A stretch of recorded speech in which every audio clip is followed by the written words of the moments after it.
By now, it has become obvious that even some of the fiercest accusers of government corruption are more interested in salvaging the image of the PT than in uncovering the truth. I've said it dozens of times, and I'll say it again.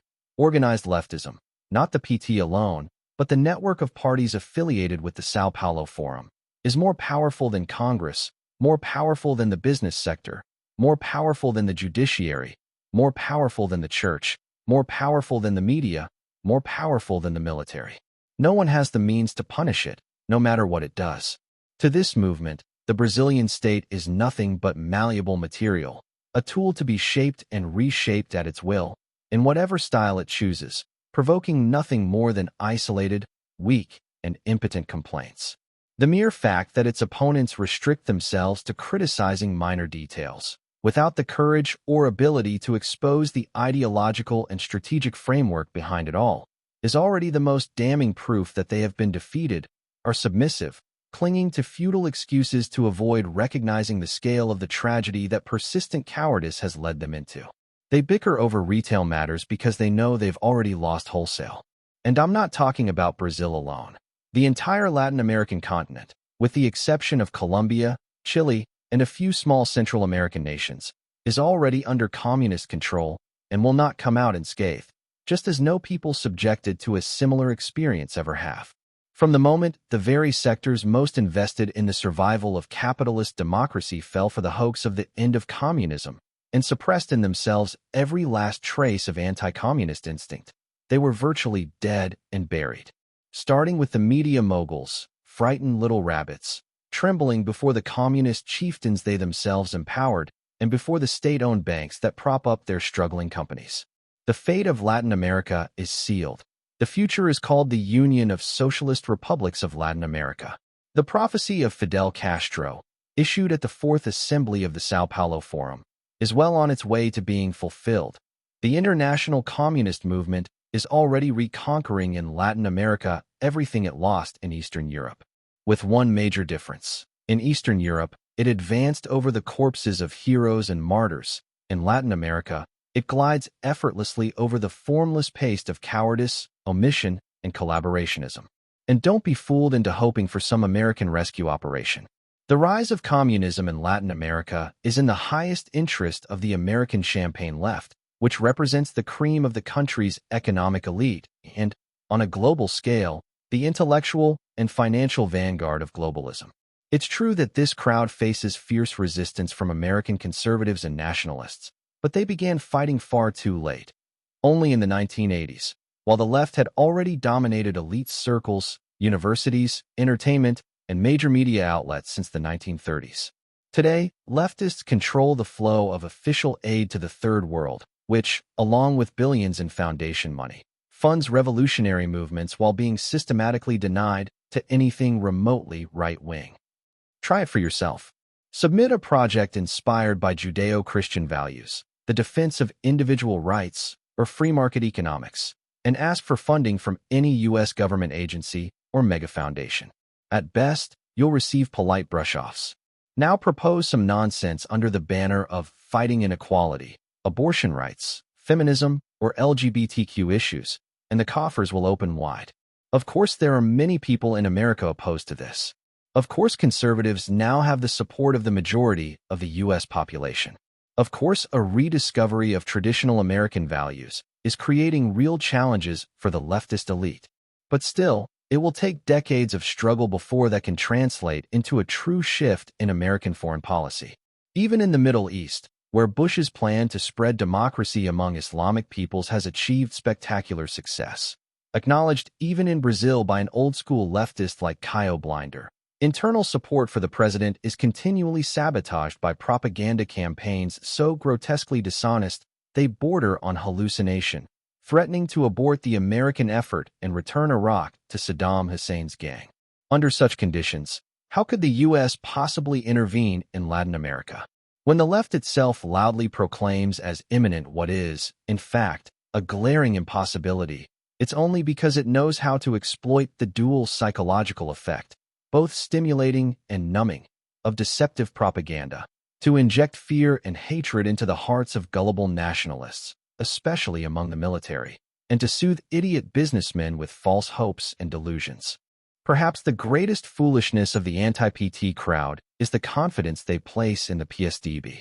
That party belongs to the Socialist International, and during Fernando Enrique Cardoso's administration, it was responsible for turning the MST into the most powerful mass movement on the continent and for the widespread introduction of communist propaganda into schools.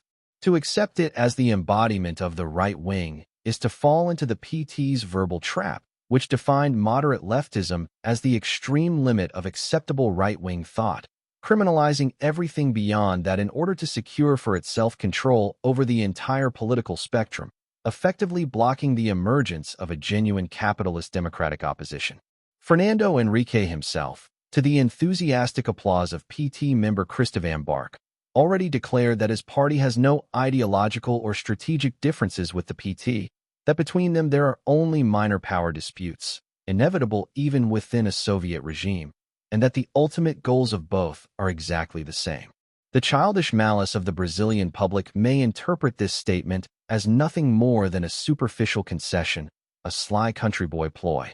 But Fernando Enrique is not stupid enough to try to deceive a seasoned opponent through cheap flattery. The stupid one is the listener who fails to see that the former president merely stated a factual, material, self-evident truth, something known to every informed member of the PT and PSDB alike. Petism and Tucanism correspond, in the national microcosm, to communism and Fabian socialism on the international scale. Fabian socialism is the guiding ideology behind the European Union and, to a large extent, the United Nations. Read The European Union Collective by Christopher Story, London, Edward Harrell, 2002. Its core idea is to establish socialist dictatorship, full state control over all human endeavors, not through revolution, but through gradual legislative changes. The symbol of Fabian socialism is the tortoise, denoting slow and steady progress in contrast to the communist rush. During all the founding meetings of the European Community, a ceramic tortoise was placed on the boardroom table by former French President Valéry Giscard d'Estaing.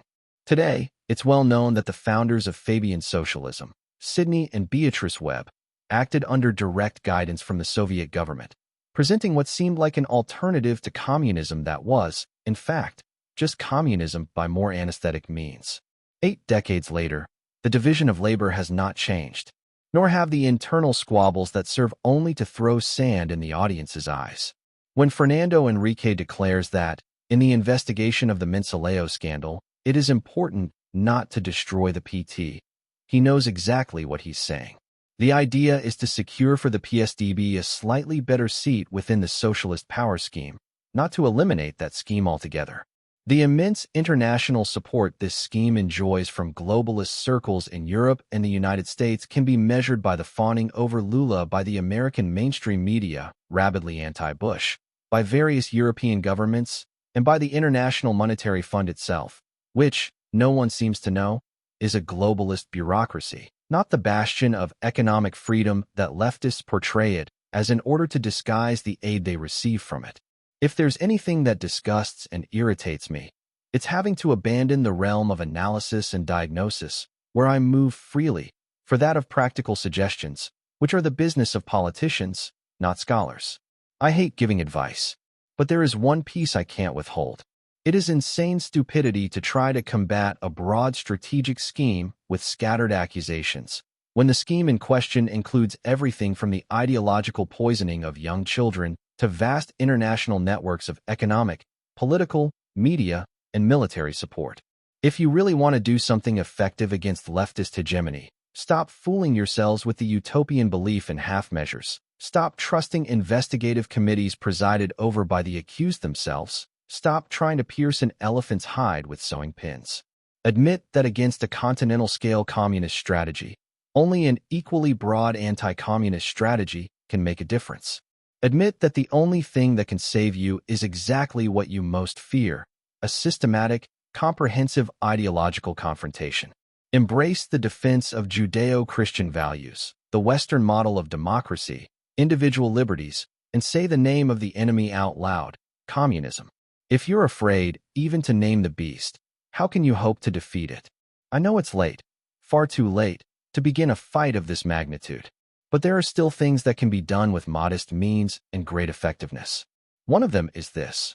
Once we admit that there no longer exists in Brazil any authority higher than the organized left, it's time to appeal to international judgment, using the weapons of globalism itself against its local protégés. It costs nothing for some interested group to submit a petition to the Organization of American States, requesting an international, independent investigative commission to examine the crimes of the PT. I doubt anyone will have the courage to do it, but when all the doors are closed, one must remember that windows still remain. I'll say more about this in the next articles. To give you an idea of how reversed international news arrives in Brazil, everyone down there is announcing Roger Noriega's departure in terms that present the former undersecretary as the epitome of anti-Castro conservatism. The truth is precisely the opposite. Noriega was a softy, a centrist extremist, and that's exactly why he was unpopular. His successor will most likely be Tom Shannon, a more resolute man.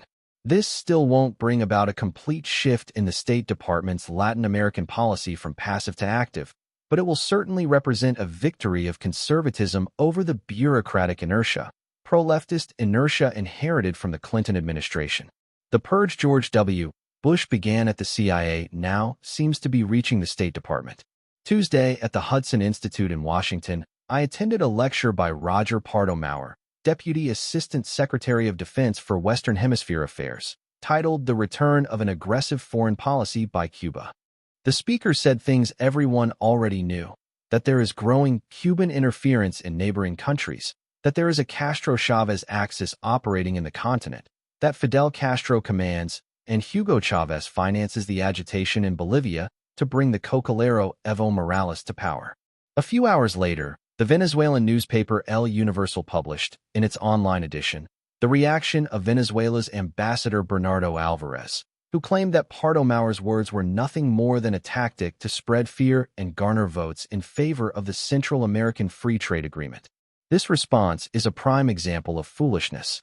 Pardo Maurer's lecture was attended by at most 30 individuals, mostly scholars of Latin American affairs, people not easily frightened by old news.